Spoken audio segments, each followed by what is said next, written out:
Vamos meditar hoje aqui em Atos 1, que diz assim, introdução, ascensão de Jesus.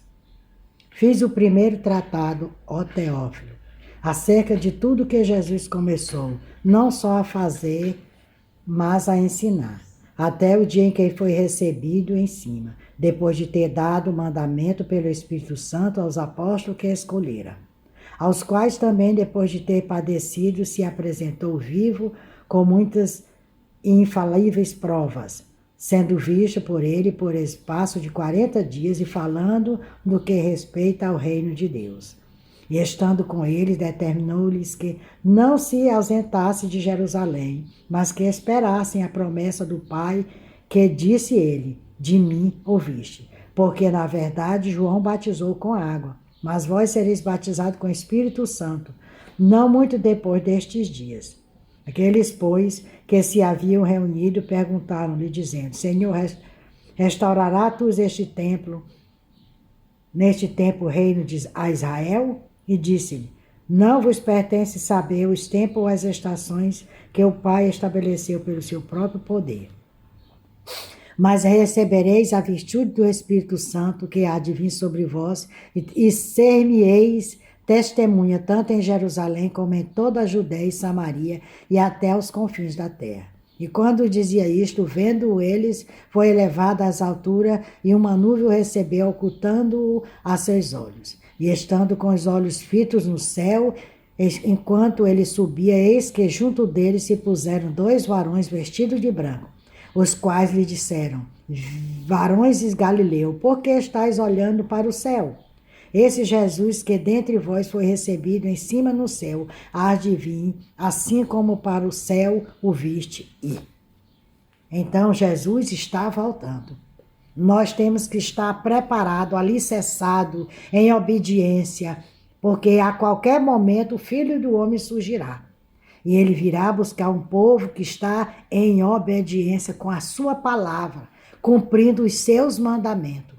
Por isso temos que estar vigilante, para que nós não venhamos perder a nossa coroa. Olha só, do 4 ao 9, fala da restauração de Israel. Os judeus sempre estiveram preocupados com a restauração do reino de Israel e almejavam. Afinal, o domínio romano representou contradição à sua prometida herança. Muitos discípulos de Jesus acreditavam que ele devolveria a Israel a sua igreja, a sua antiga glória. De fato, o avivamento do poder dessa nação está em via de se realizar, mas ele não ocorreria de modo esperado por tais discípulos.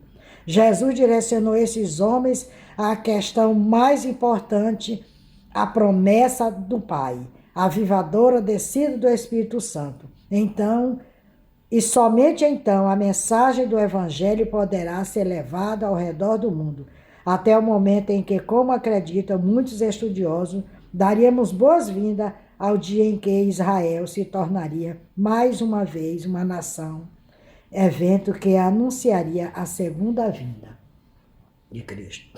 Então, eles ainda estão esperando a restauração do templo. Eles ansiavam por isso. O fruto do avivamento, que fala do 8. Mas recebereis a virtude do Espírito Santo, que há de vir sobre vós, e sereis testemunha, tanto em Jerusalém, como em toda a Judéia e Samaria, até aos confins da terra. A igreja está flamejante, ardendo com o desejo de servir ao Senhor. Os cristãos estão compelidos a trazer outros homens para conhecê-los e haverá uma nova ênfase missionária na igreja. Direcionaremos nossos olhos ao mundo que está perdido, moribundo, em direção ao inferno, uma vez que a alma dessas pessoas não concorda com o plano divino. Reuniões de oração estarão repletas, as pessoas amarão as horas reservadas para orar e ter momento de comunhão com Deus, e a igreja ganhará novos membros. Oremos a fim de que milhares de pessoas sejam arrastadas para a igreja durante os dias em que estaremos aqui. Não seria grandioso, não seria grandioso ver os membros da comunidade cheios do Espírito Santo? Eles de fato ficarão quando vier o avivamento, não apenas os que já frequentam a casa do Senhor serão reavivados, mas também muitos outros aceitarão Jesus Cristo. Esse é o propósito da igreja.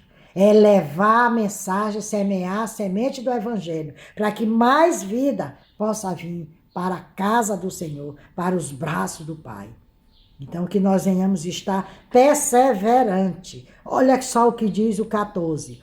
Todos estes perseveraram unanimemente em oração e súplica com as mulheres e Maria, mãe de Jesus, e com os santos. E ele diz assim: na aurora da história cristã, a igreja se preparou antes de crescer. Repare nos discípulos obedientes sentados no cenáculo, esperançoso e ansioso. Todos os corações ali haviam sido arados pela angústia da morte do Senhor, e cada um pretendia receber a prometida dádiva do Espírito. Ali, com o coração e a mente em unissono, eles guardavam, mas não em orações de luta, as quais abriram o caminho para a vinda do Conformador. E em seguida, de 3.000 almas. Então, eles estavam ali preparados para receber o Espírito Santo do Senhor. Tu estás preparado? Tu tem buscado o Senhor? Tu tem tirado o dízimo do teu tempo para ler a palavra? Para alimentar o teu espírito? Para te fortalecer para os dias maus? Temos que estar atento à palavra do Senhor.